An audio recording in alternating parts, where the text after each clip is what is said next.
Hey everyone, welcome back to my channel. Today I'm going to be diving into part 2 of my photography series where I will be showing you the final gallery of edited images from a beautiful wedding that I photographed a few weeks ago in Paris, Ontario. If you haven't already, make sure to check out my previous video where I take you along as I scout out the various photography locations for this wedding that I'm about to show you. Now let's jump right in and see how everything turned out on this wedding day. I'm just going to scroll through the Pixie set gallery that I delivered to the couple after their wedding. So we started with the getting ready photos. Within this gallery, I started doing the first tab as the highlights. So I chose my favorite photos from the whole wedding day and added them to this gallery. I think it's a nicer first impression for people to see all of the best photos, and it makes it easier for them if they want to make an album. They can just look at this tab as a shortcut. So I started with the getting ready photos. The room was like quite dark, the getting ready room. As you can see, like in this photo, there was like dark wainscoting, and when I first arrived, all the windows were closed and the overhead lights were on. So the first thing I did was turn off those overhead lights and open up all the windows. That definitely helped. And then we did a first look, and we did do the first look in that location that I mentioned in the previous video. It was like a covered area, which provides really nice soft light on people. And then I was so lucky because when I scouted the location, the sun was like really high in the sky, and this area was had like split lighting. It was dark on the porch and then really direct sunlight on the sidewalk. But by the time we did the first look, the sun had moved and that was all in shade. So that worked out great. And then we also used this brick wall for a few photos that I mentioned in the scouting video. And then it was really windy, so we ended up going inside to the venue to do a few photos because the wind was just making the bride's hair go all over the place. So I positioned them close to the window, and they had nice soft window light on them. And then we went out on the balcony, and the sun had moved.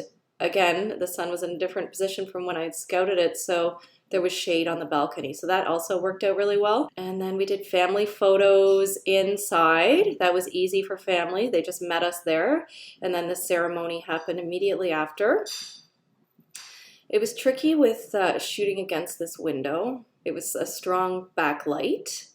And in this photo here, the recessional, when the bride and groom came back down the aisle at the end, I used my flash to help light up their faces a little bit. And I think I used direct flash here because it was hard to bounce off this ceiling.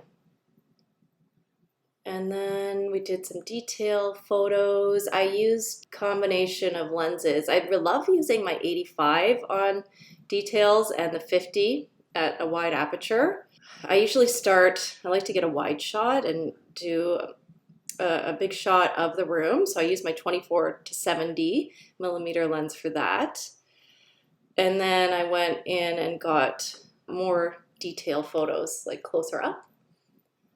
See, and then we have the reception. So at the beginning of the reception, it was really nice window light. So just using the natural ambient light for a lot of these. And then as it got darker, I did start using my flash.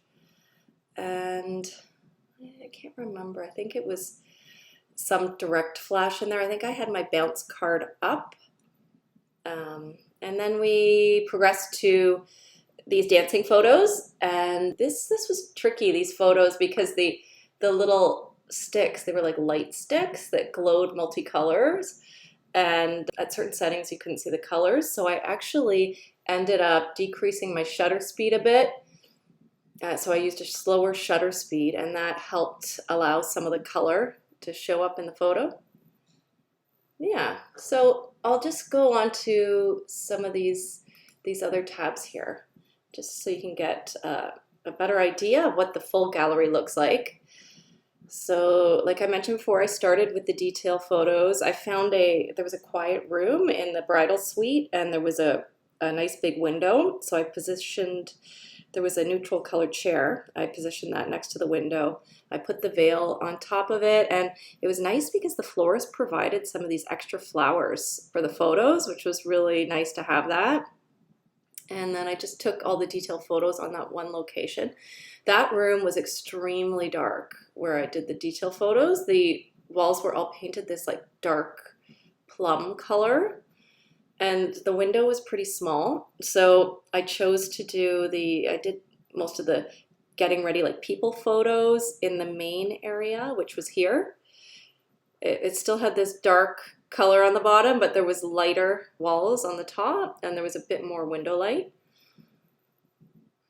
And then I took these photos by the window. So you can see here I opened up the shutters. There were these dark shutters. I opened those up, let in the natural window light, and it turned out pretty good, I thought. So I just kept asking the bride to position herself so that she had nice lighting on her face. All right, I'm going to go to the bride and groom photos. And so here was the first look. So we had the groom standing here, and I was shooting from this direction, and I asked my second photographer to get the groom's reaction. I always do like to have someone at that angle to capture the groom's reaction in a first look. And then they took their time, which was nice. This was great, this location, because the groom was a little bit shorter than the bride, and they had mentioned that they would prefer if I tried to make him look a little taller.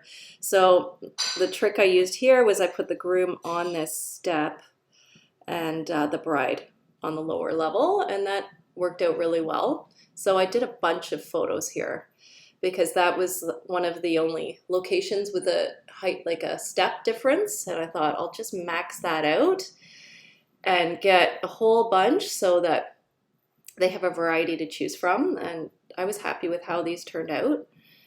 And we went over to this shady area. There was a wall. I couldn't get very far away from them because there was busy traffic right behind me, and I was afraid I was going to get hit by a car. Also, it started getting really windy, and I could tell that they weren't really enjoying it. So we moved on from there pretty quickly, and we moved on to this bridge, which is like a highlight of the town in Paris, Ontario. It was really windy still, but I thought, okay, they had mentioned they'd wanted these bridge photos when I spoke to them on the phone earlier. So we did a few there, like a few walking shots, and then we went inside so they could like freshen up and get out of the wind. I did some sitting shots. Doing sitting shots is also a great pose when you have big height differences. Usually that kind of takes away some of the height difference when you see people. So we did that, and I always do individual portraits too. So we did the bride on the balcony, and it was nice and shady, like I mentioned at this point, so that was great. And we got the groom out, we did some photos of him. And let me see, maybe I'll just do the wedding party and I'll wrap it up after this point. So this is the room where the bride and groom initially wanted to do their first look. And they loved the library in the background, which is really pretty. The only issue I had with this was like, see these overhead lights? They're not the most flattering on people, and it was kind of like a dark corner. So maybe I could have put them there, tried to turn off those overhead lights and use my flash, bounce my flash, but I don't really like bouncing my flash in a first look because it's kind of distracting. So I think we did the first look in this covered area. I think that was a little bit better. So we just did the bridal party in front of the Arlington Hotel here. And I didn't have much room once again because we were like downtown and I couldn't get very far away because there was a lot of traffic on the streets. But I think these still turned out good. So I did bridesmaids and then bride with each individual bridesmaid. And my second photographer did the groomsmen at the same time. That's a great way just to save time. Then we did a quick one on this wall. This was kind of cool, this walking shot with the venue in the background. I like that one. And that was it. We just kept it short and sweet. So there you have it. There is my explanation of kind of what happened on that wedding day. So I hope you liked it. Thank you for joining me on this journey of showing you my edited images from this wedding at the Arlington Hotel and River's Edge in Paris, Ontario.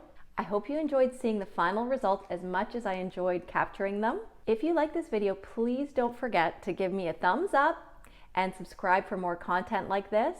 And remember, if you missed the first part of this series, make sure to take a look back at the previous video that I released where I will show you how I scouted out the locations for photography and how I made a plan for this wedding.